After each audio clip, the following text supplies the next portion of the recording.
Right. Okay. So here I go. I'm going to start my own podcast and try to not feel weird about it. Even though I'm very self-conscious of all my roommates. But that's fine. It let them. What do I care about what people think, right? This is something I have been dealing with. So welcome. What is the point of this podcast?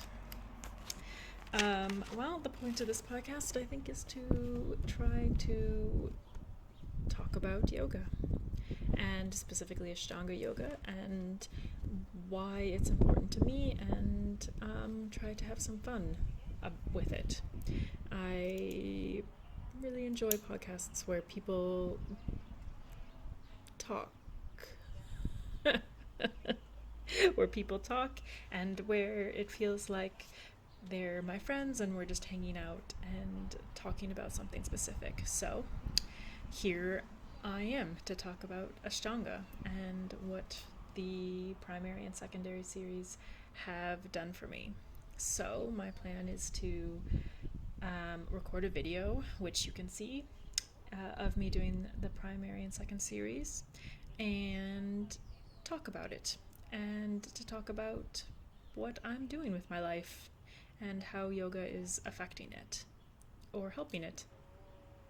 Hopefully helping it. Hopefully we're in this to make life better with yoga and not to hinder it, but that of course is always a thing. So yeah, here I am. I'm in my backyard, or my back porch. I'm in New Zealand, so they don't really have yards here in the same way that the States has yards, so that's what I've got to work with. And a little bit later on, you'll see my flatmate walk across the screen because she came out to ask me if she could get help flipping her brownies over. And I told her I could, but then she went ahead and did it without me anyways. So, but that's like in an hour. God, I have an hour's worth of talking to do. Okay. Hopefully it will start to feel more natural. Maybe I should go get some wine. I can't even. My idea was to drink wine while I did this, but I can't because I plan on practicing later, and so I can't drink wine. I'm going to do a lead with some of my friends that over Zoom.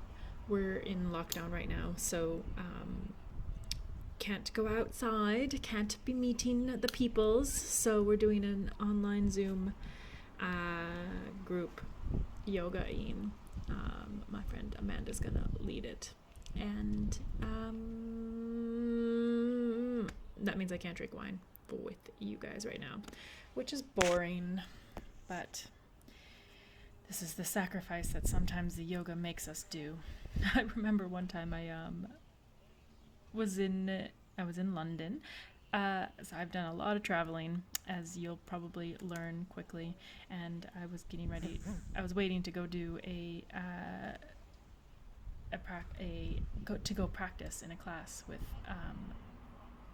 with my friend, and we went and got something to eat beforehand, and she wasn't going to join. She wasn't going to be in the class, so she ordered like a cheese board and a glass of wine, and I had I can't remember what I ate, but she was very offended that I didn't want to eat the cheese, and she understood why I didn't want to drink, but just marginally. And then I didn't want to eat cheese because I was being very conscious of my body at that time, and which is a good and bad thing.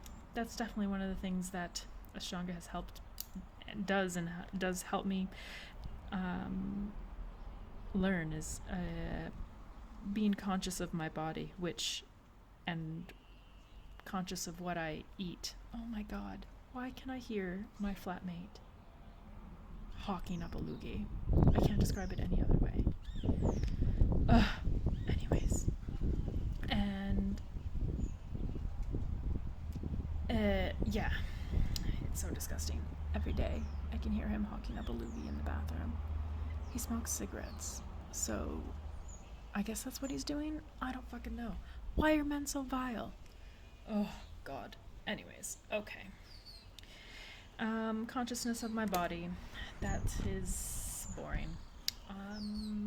So what am I doing here? I'm doing sun salutations. Are we still in the A or the B? I'm lost. I guess we'll know in... Oh, it looks like we're still in A. Cool. I've actually never watched myself practice yoga before. And I'm not quite as horrified as I thought I was going to be. I was actually really nervous that I would see myself and then never wanted to practice again or to look at my body again. But I'm not that unhappy with it, actually. Yeah. So, here we go. That's a sun salutation A. So one of the things that I always try... Oh, nope, just kidding. It's sun salutation B. Oh, this is a never-ending thing with the B's. I try... If you watch, when I try to bring my leg up, I try to, like, use just the muscles to do it. There you saw me, like, hitch my leg up between my arms. But, like... I don't know. Some people seem to just like be able to like float their leg up between their hands. But oh my fucking God, I find that so hard. I feel like I just don't have enough room between my arms. Like, I think this is a perpetual thing, is that my arms are just stupidly short. And I have proven at least my hands are stupidly tiny. And it is a massive hindrance in this goddamn practice because I really struggle to get things between my tiny, short little arms. And whether I'm jumping back and jumping through or just trying to come forward in a lunge. But the good news is that when I do try to use the muscles of my legs and abs to pull my leg up between my hands, it's a lower ab workout, especially if I do it right. I used to be able to do it where I would like be able to, if we see here coming down and I put my hands down and then would be able to drag my leg back without like wrenching it to the side like I do there. But I can't do that right now. Maybe because I'm just not as strong as I was before when I was practicing regularly. So right now, where am I in my practice? So I've been practicing I've been practicing regularly for over 5 years. And by regularly, I mean it comes and goes, right? Like, I'm not a yoga teacher, and I've done stupid things like go off and get a vet degree and fail my vet exams and have to panic about that for a few months and go off and do clinical rotations and things like that, which then means that I don't practice 6 days a week all the time didn't for a long time. And then even though I was for about 2 years. So for the past year, I've been practicing probably 3 times a week on average. But that does mean, and of course some weeks are better than others. And so some weeks it's 5 and sometimes it's 0. And I definitely took a little bit of a break right before here, just because I was going through some things and moving and getting settled into this new place that I'm at now. And so I took some time off. So over the past month, I actually made it a goal this month to practice at home by myself every day for an entire month, and I did it. That was what this was sort of about, was that today, or when I videoed this, which was, of course, 4 days ago, and I'm now just recording the audio because it was the audio that scared me. But actually, this isn't so bad. It's actually kind of fun. I feel like I actually have a lot of things to talk about, and I'm tripping over myself with all the things to talk about. But anyways, what was I talking about? I practiced every day for a month by myself, and I was actually I have always really struggled with that. I always used to describe myself as a lead primary, or a lead whore.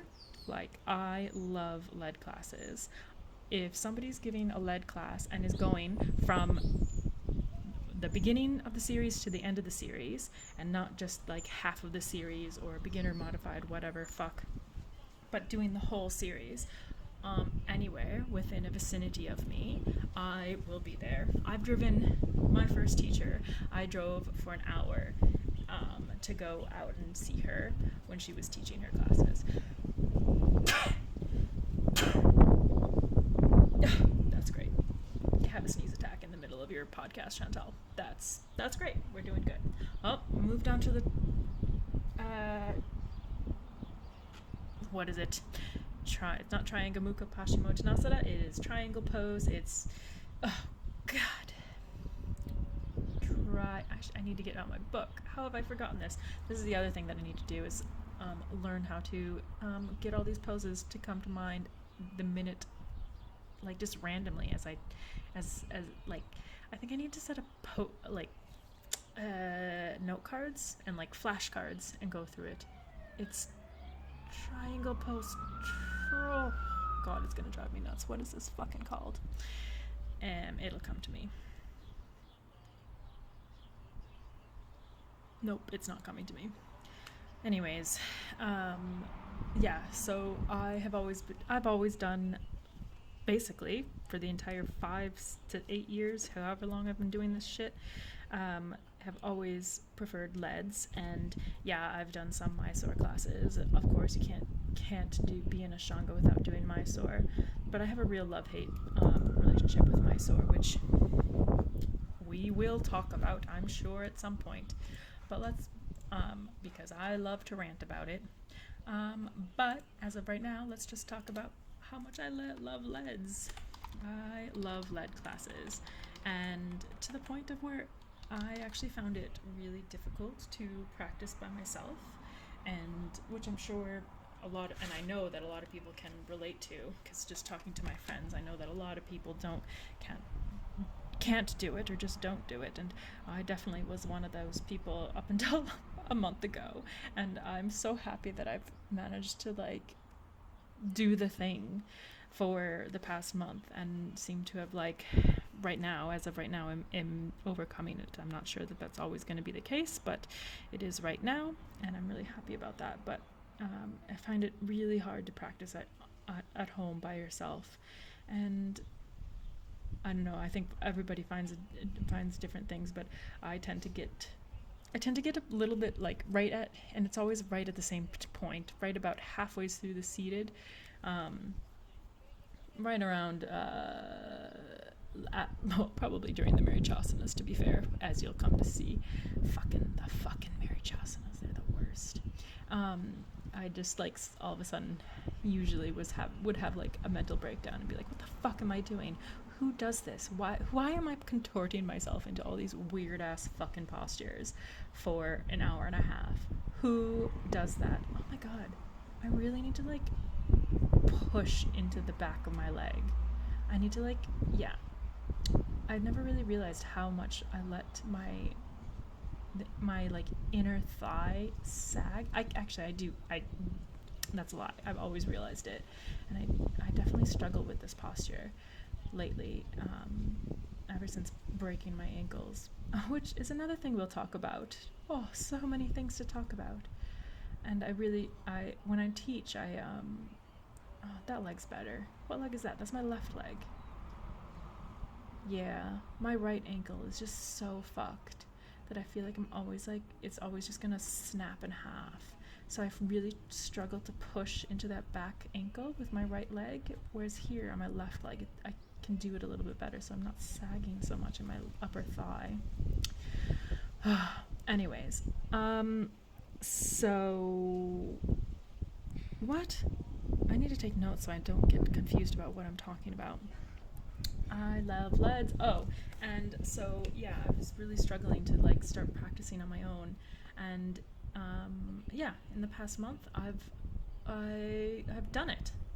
One of the things that's really helped me is to not place as much expectation on myself and to just say, okay, because I think sometimes, like, I don't know, having the people and the class and the instructor actually helps me focus, and it helps me get more into my body.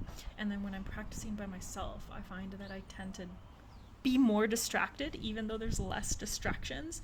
So, like, it's almost like having to focus out and, like, not focus on the real world helps me, and not become distracted by, you know, the skinny bitch next to me, or the person who doesn't know how to not kick me in the face during class, because that's definitely happened to me.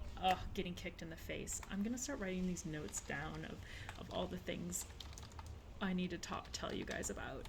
Kicked in the face. Yes. Okay. So I'm not getting when I'm not getting distracted by, or when I'm focusing on not being distracted by those people, by other people and the things in the outside world, then I tend to be able to all of a sudden be shoved into my body. And that's like the best part about this practice, is just being shoved into your body and not being able to think about anything else. And it really is the best thing about this practice, and I don't know how else to describe it. And I guess it's one of those things that if you know, you know, like, this practice just forces you to be shoved into your body. And that's definitely words that my teacher Ryan Spellman used. And when it doesn't happen, it feels very distracted, and it feels very fake to me, and it's not as good. And so when I'm practicing by myself, I get more distracted, because I don't have to, like, not pay attention to everybody else, and I start to think more about my own self, and I probably end up, you know, judging myself more, and then get distracted by my ownness. I get distracted by my ownness. Like, what the fuck even is that? But that's what it is. I get distracted by my ownness and forget about what I'm, you know, that's the whole point of this practice, is to not get distracted by yourself. And when you're practicing by yourself, there's nothing else to help you not focus on that. And so it becomes a real mental challenge. So one of the things that I do is and I'm full disclosure, and even in this video, I'm practicing listening, and I'm listening to somebody do a lead, and that really helps me keep pace and helps me just keep moving forward, which and helps me not get so bogged down in the details, which is what, you know, which is one of the wonderful things about this practice, is not getting bogged down in the details, and just, like, going and doing whatever that posture is that day for you, and then moving on to the next one before you even have time to realize how terrible you are at that posture, which, you know, is a style of yoga. It's multiple styles as yoga, and I do that when I go to an Iyengar class and, like, you know, overanalyze all the postures, and that's great too. But that's not what Ashtanga is it? For me, Ashtanga is just going in and touching every single posture just a little bit, and then moving on. So that's my latest growth spurt in this practice, is all of a sudden realizing that, and actually really enjoying practicing by myself, because I don't have to deal with the judgment of other people. Because in the same way that I love the community and practicing with other people, I find that when I do practice with other people, it's either great or it's terrible. And most of the time, honestly, it's terrible.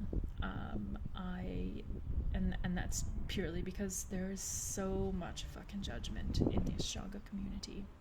And I hope that by practicing by myself and by creating this little community that I'm working on right now on building with my little websites and my little YouTubes and my TikToks, that I'm working on so hard. And by hard, I mean distractedly every once in a while, and trying real hard to realizing that I need to do better. No judgment, right? No judgment. I'm doing it. This is me doing it. This is me putting both hands up, making the effort. Which is fitting for this fucking pose, because this pose is terrible. I really need a cheat sheet for what all these poses are called, because I'm a terrible teacher and can't. Utthita Hasta Padangusthasana. There we go. Boom. This posture is all of the effort, all of the time. Fuck, straighten that leg out. Why are you so, oh my god, this is another adventure I've been going through, is my glutes. And actually this is the posture that's one of the reasons why I'm not bending forward right now. Well, here I bend forward, but why I'm not bending forward in the first part of it don't fall over, god, is because I'm really working on straightening that standing leg, and which isn't always that hard for me, but what I do is I end up like, is it pigeon toe? It's the opposite of pigeon toe. I like duck my feet out and like have my standing foot pointed externally, so to the side of the mat.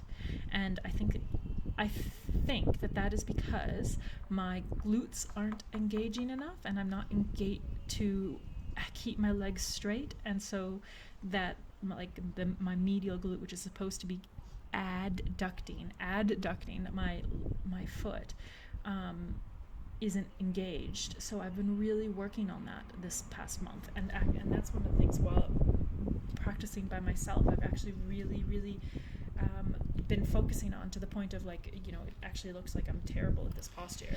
Actually, here it doesn't look so bad because I'm trying for you guys, and because there wasn't a wall. So I've been using a lot of the wall lately, and using it to balance myself while I put my foot into a really straight and lateral angle, and then focus on squeezing and engaging my glutes and activating my glutes in this posture.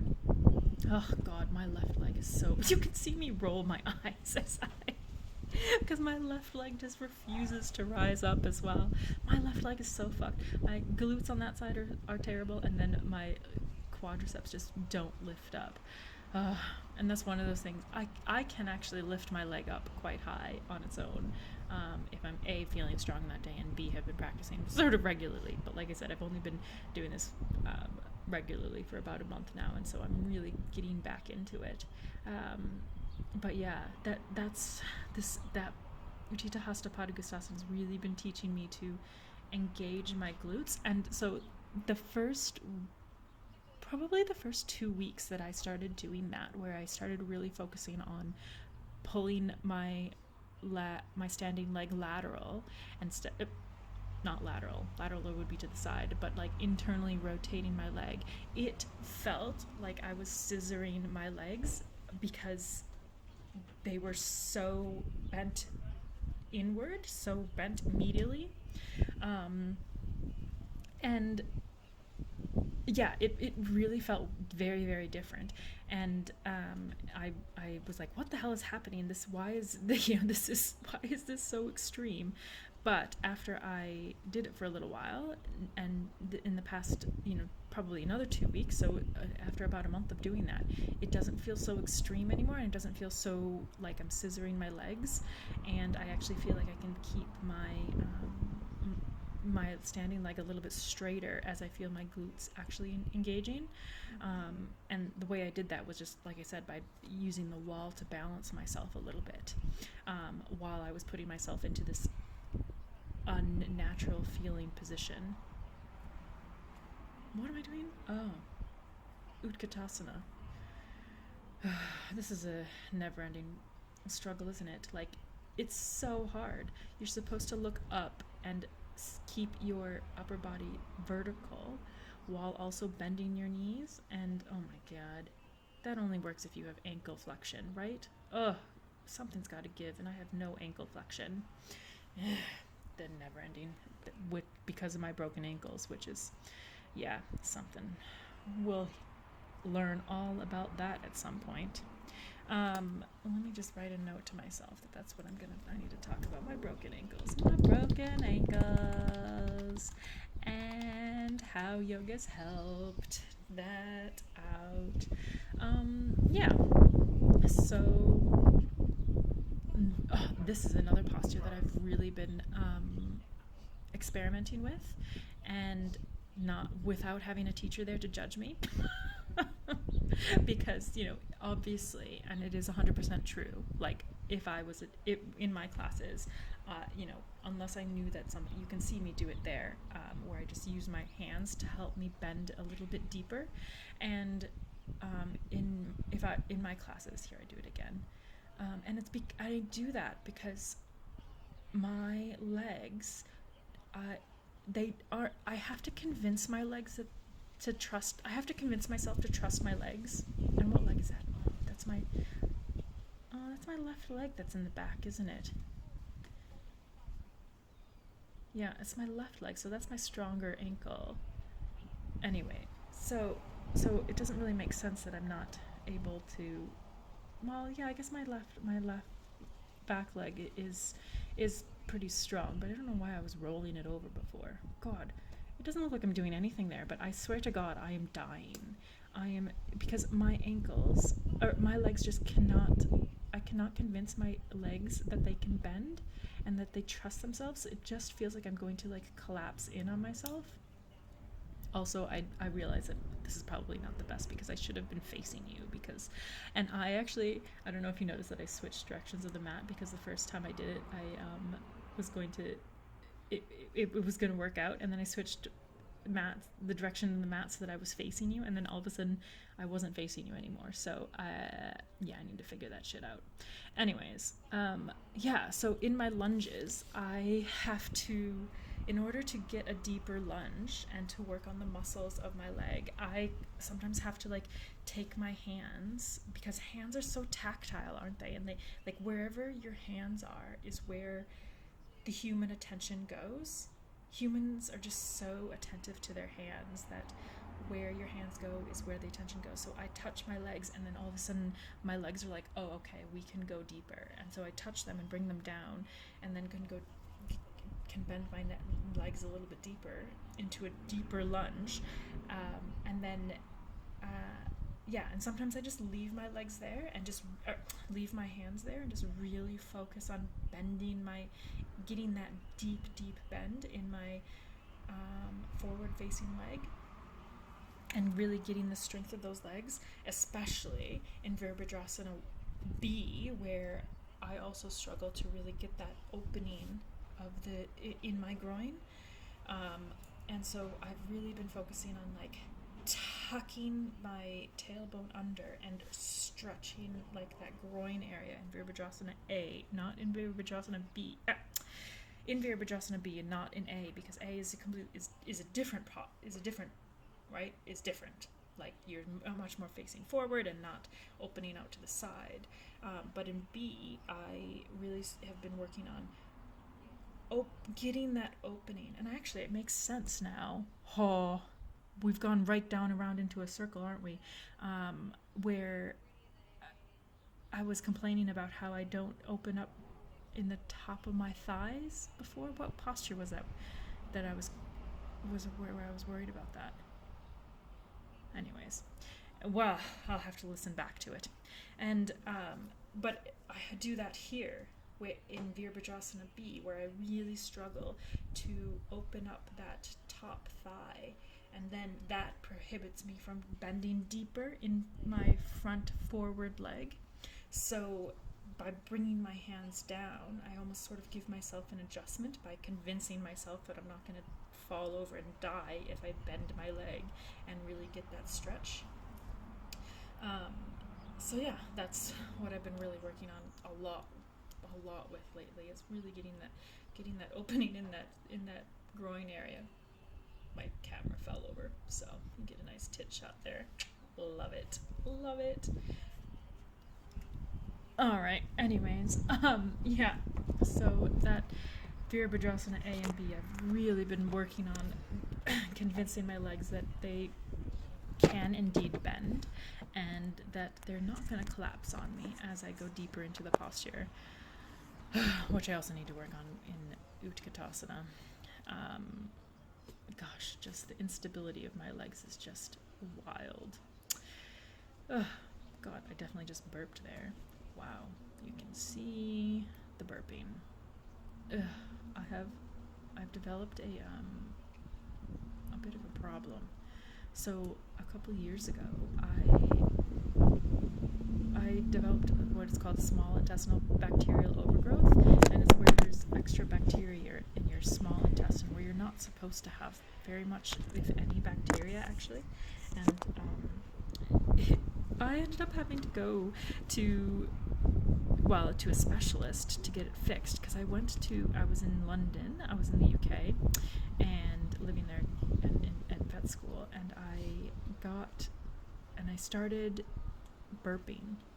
And when I say I started burping, it sounds ridiculous, but it's the honest to God truth. I started burping and would burp probably every 30 seconds to every minute. Like every 45 seconds I was burping. And it was fucking wild. So I went to the GP, and thank God, I was in the UK, so I had that health insurance, but the GP was like, oh, you just have indigestion. Here, take some omeprazole, which is a heartburn medication. And I was like, And so I was in vet school, and I was learning about how to do the assessments and everything, and and how to clinically reason, and I was like, that is not what I have. I have a small bacterial overgrowth. But she wouldn't believe me, and she was like, no, just take the anti-heartburn medication. And so I did for a week, and it made it worse, so I stopped taking it and went back, and she was like, nope, just take more. And I was like, yeah, no, fuck that. So then I went and found a gastroenterologist, a specialist, who then managed to diagnose me with this with small intestinal bacterial overgrowth, which he treated with antibiotics. And I think I've got it again. It's come back. You can see every once in a while I just burp, and it's not every it's not every 30 seconds, but and it's not all the time, but I probably for about an hour to 2 hours every day I end up burping probably every minute. And I've been doing it a lot actually when I've been practicing, especially the primary. Well, that's a lie. Also during the secondary, because they say that this practice helps stimulate the GI tract, and oh my God, it definitely does, because to the point where I've had to, in the past few weeks, I probably had to stop practicing 2 or 3 times now, because I just start burping and I can't stop, and it's terrible. But we're in lockdown, and I can't go to the doctor because well, I suppose I could go to an urgent care facility, but I can't go to the GP, and an urgent care facility, that isn't going to help me. I need to go to a specialist and all of that thing, so I need to go to a GP to get the referral, to get the blah blah blah. And yeah, it's only that bad. I'm only thinking it's that bad when it's actually happening, and I'm actually dying slowly of burping and the gas, which is not whenever I book the appointments. So yeah, cool. That's why I'm burping in this weird ass video, and you can see it every once in a while. It's also why I'm very bloated, because I just have all this gas in my stomach that I need to get rid of with antibiotics. Anyways, what am I doing now? Jani Shishasana. Oh my God, I am so in love with this posture, Jani Shishasana A. I am having a complete love affair with this posture these days. And it's all in the micro movements of it. It's all in the tiny little movements in your hip and in the Kino I just watched a Kino video about how she was talking about the lateral something muscle, and I don't know what it's called. Maybe I should look it up. What is it called? It's the lateral muscle in your back, in your lower back, and that's what's being stretched in Janu Shirshasana A, and if you're doing it right. And the trick to doing it right is to really focus on getting that slight twist. So I've already moved on to B. B's not nearly as exciting. B's just whatever, boring. But in A, like, if you get that little bit of a lateral twist where and you focus on not just falling off to the side. Oh, there we go, that lateral twist. Get in there and get that lateral twist. Then you can really feel it along, like, the lateral side of your lower back. Oh, and it just feels so good. Yeah, I love it. I love it so much. What is that? That's my left leg.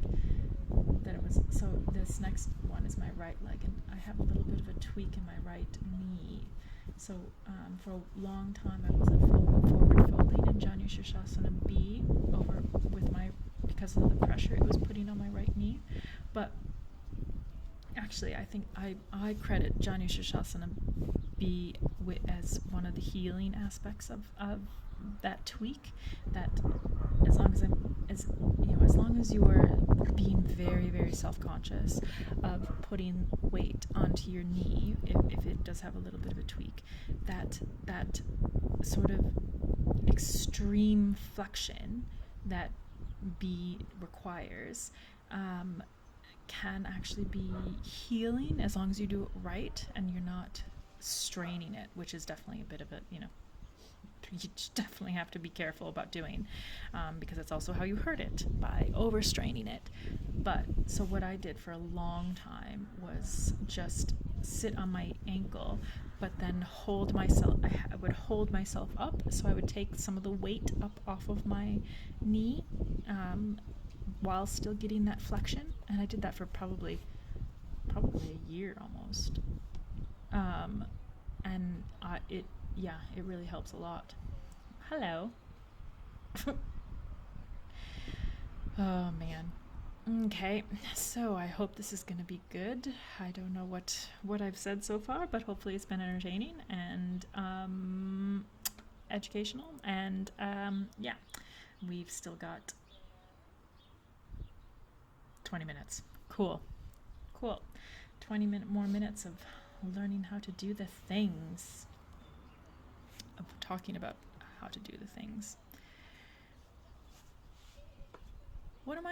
I've written notes to myself about what I'm going to talk about. Learning to walk again.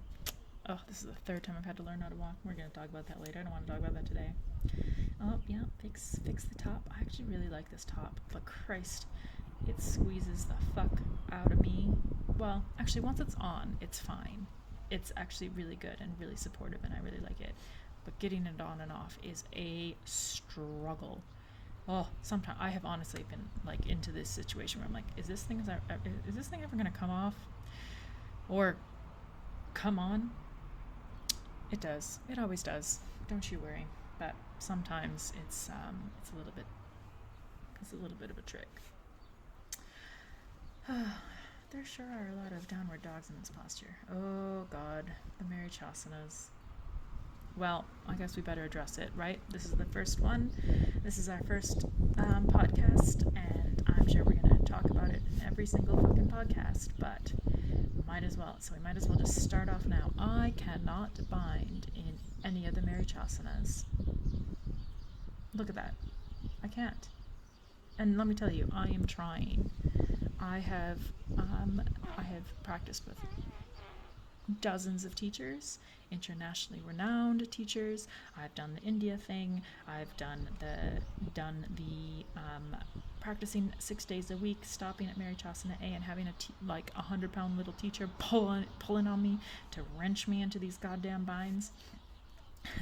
And of course, as he's wrenching on me, he's like, your body will change, don't you worry, it will change, your body just needs to change. Oh, I'm just looking at him like, okay, buddy, dude, whatever. You enjoy yourself there. My body does not need to change, and I'm not changing it for you or for this fucking practice. Ugh, got no space there. Got like a mile away from each other. That's okay.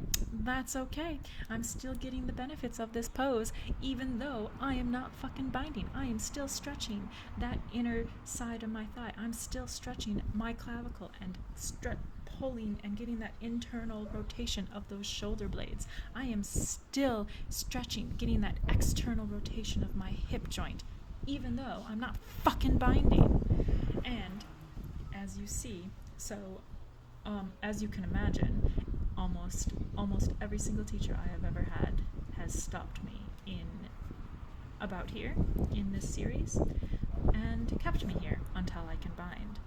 Well, I've been doing this practice for what, 5, 8, 10 years, however fucking long I've been doing it, and you can see I'm still not fucking binding. And like I said, I've done the whole stopping and trying to and focusing until I can bind, and yeah, I have gotten to the point where I can bind consistently in Marichasana A, in A, not in B, not in C, not in D, just in A. I have gotten to the point of where I can bind by myself with that, but I have to practice every day. I have to practice every day, 6 days a week, for at least 3 or 4 months before I can get to that point. And yeah, cool. I don't care that much, honestly. I mean, I love this practice, and it is my everything, and it has given me so much. But Christ, if a posture's not is that hard, then just find other ways to explore it. And more importantly, why, just because I can't do this goddamn stupid little random ass fucking entry position, does it mean that I can't do every other posture?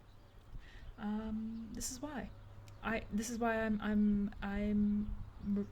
struggle going to Ashtanga teachers, because they stop me here and don't let me keep progressing in the series. And I so believe in the full series. Like, I was thinking about this the other day, and when you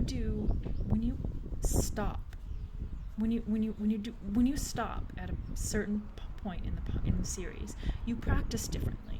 Like, it is a different style of practicing. You really push into every little aspect of the practice of that posture. You get as deep as you possibly can, because you know you have less distance to go to, so you almost like sprint. It's almost like sprinting versus marathon running. So when you practice the full series, it is extreme, but it's more of a marathon. You approach each asana as a marathon runner would. So you know, as opposed to a sprinter who's just going to put everything they've got into this tiny little space. So that can be valuable. Like, you can learn a lot by really giving certain postures your all. But when you practice the full series, and it becomes more, you know, and it doesn't have to be a marathon. That's sort of a bad analogy, because Ashtanga already has a bad reputation of being all out, but it doesn't have to be, right? That's what I'm going to write down. Ashtanga. I can never spell it. One of these days I will. Does not have to be a marathon.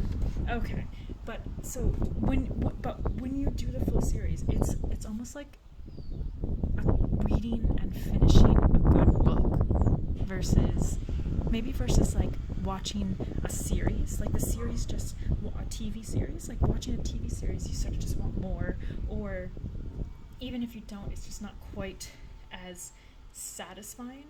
But when you do every posture in the entire series, it is such a complete sequence and a complete journey that that has a beginning, a middle, an end, and a fucking end, of course. everything has 3 endings, doesn't it? Even in books and stories. And the Ashtanga series is no different. It definitely has, well, it has 2 endings, doesn't it? Wiping snot on my jeans, on my pants. Cool.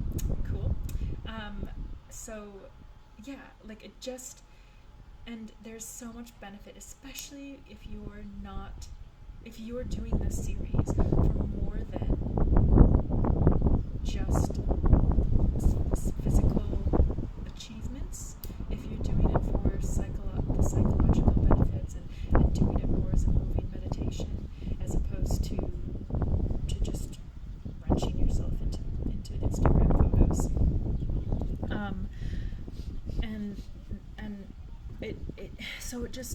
It makes no sense to me, and why anybody should be stopped at any point in the series.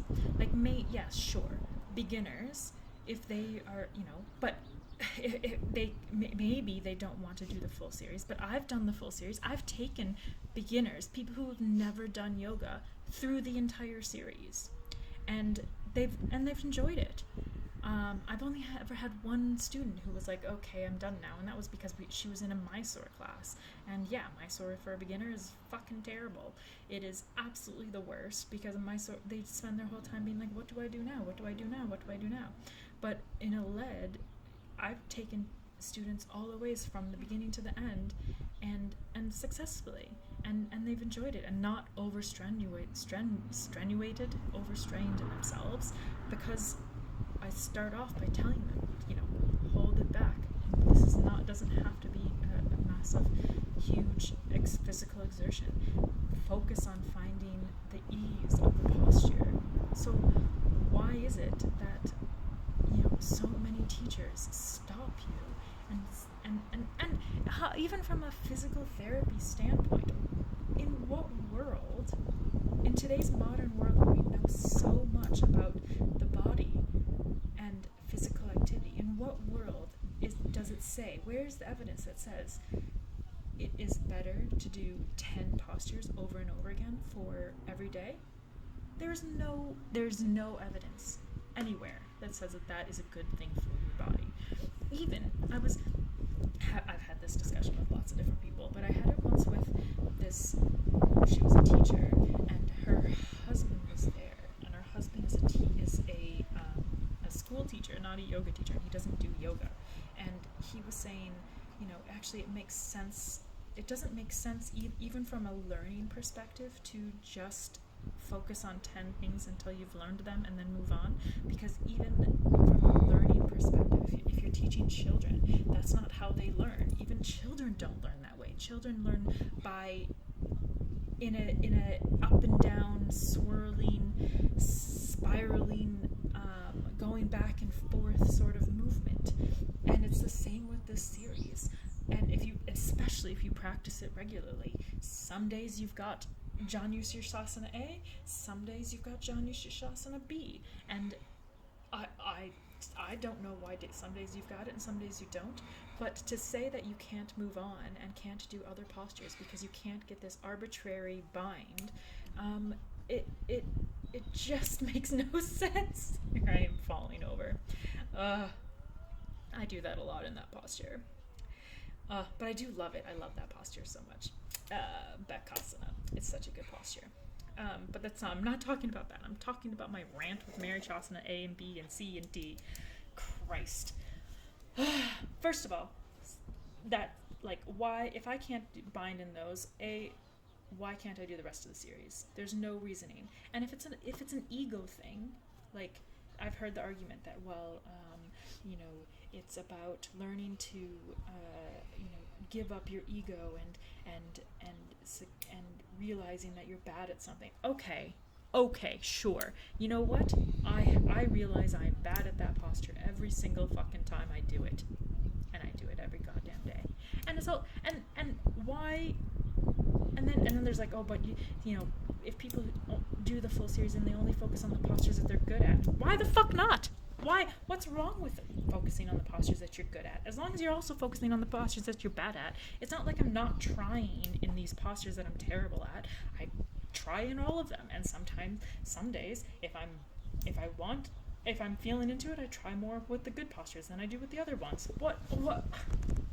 I don't do any of these postures 100% perfectly. Even the ones that I do perfectly, I don't do perfectly. Like, what? How does that? How does it make sense that my ego is going to all get inflated by me doing more backbends? By me doing backbends, then if I stay doing Marichasana A and B, you know what's going to happen? If I stay doing the Marichasanas for a year and a half, I'm going to end up with a broken fucking body. That's what's going to happen. And let me tell you, it has happened. I have definitely had a teacher injure me because he kept me in Marichasana, stopped me, and for 3 months, every day, 6 days a week, I went in and did standing and seated up until Marichasana A, and then stopped. He wouldn't even let me do back bends in the closing. And then he made me do shoulder stands, which he made me go from Marichasana A to shoulder stands. And in a shocking turn of events, he hurt my back. Because the human body is not meant to only do the same postures over and over again. It is meant to do a variety of different things, which is why the primary and the second series are so great when they're practiced together. Do the primary one day, do the second the next, because they are a complete series, a complete book that complement one another, and together they practically touch every part of every muscle. They touch every muscle, and they touch every way that muscle should move. And I really believe that. And they both accentuate. They both come at the muscles from almost the complete opposite direction.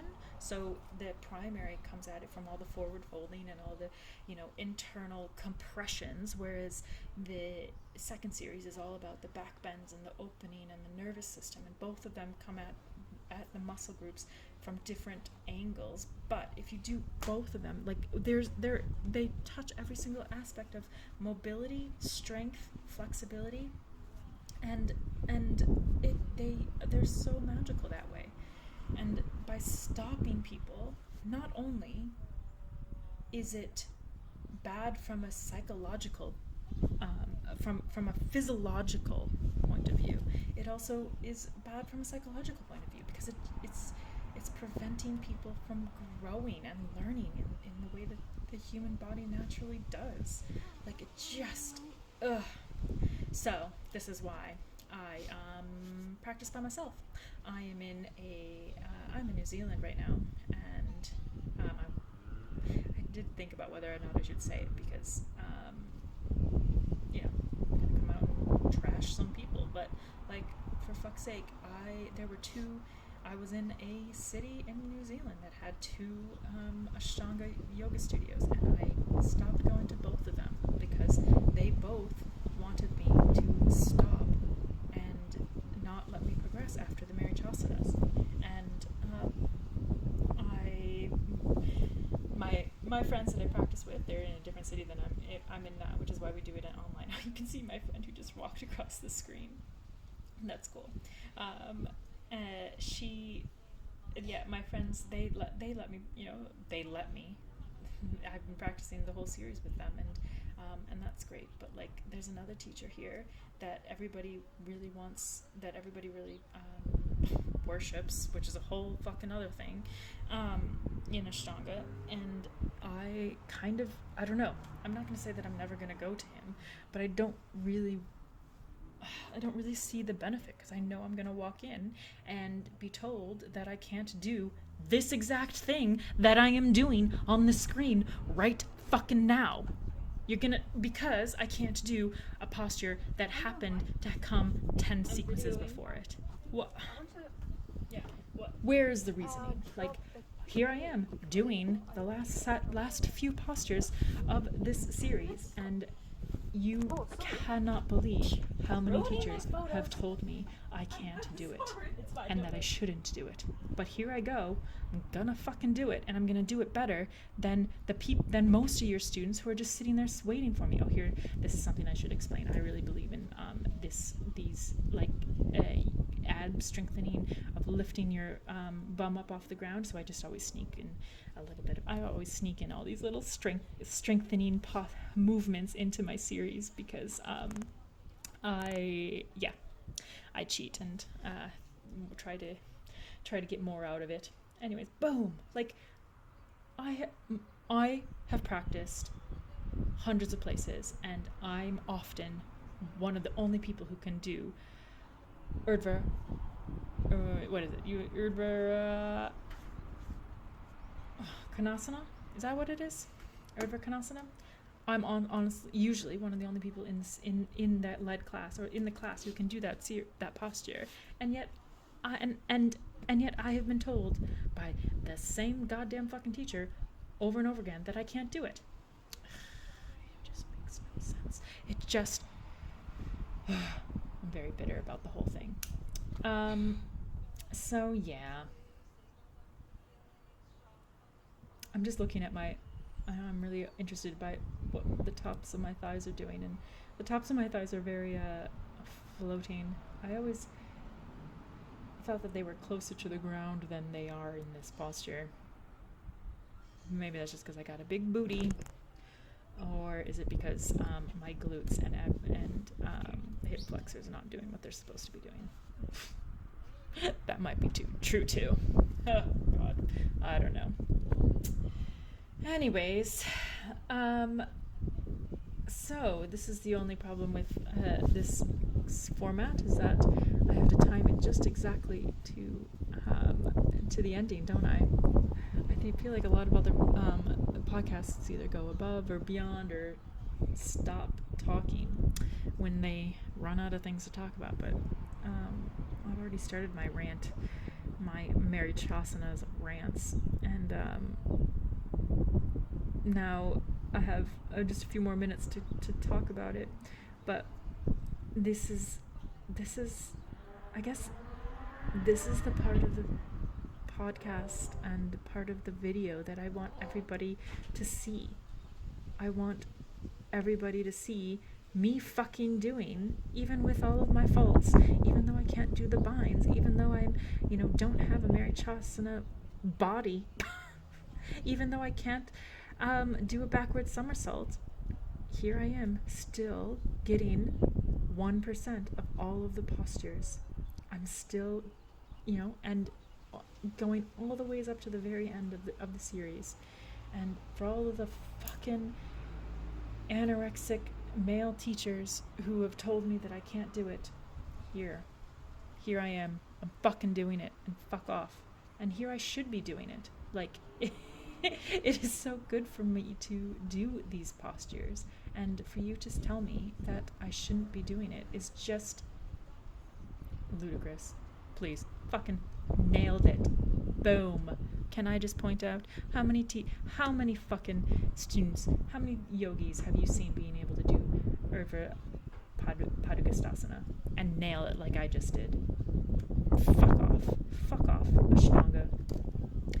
Saying I can't fucking do these postures. It's absolute bullshit.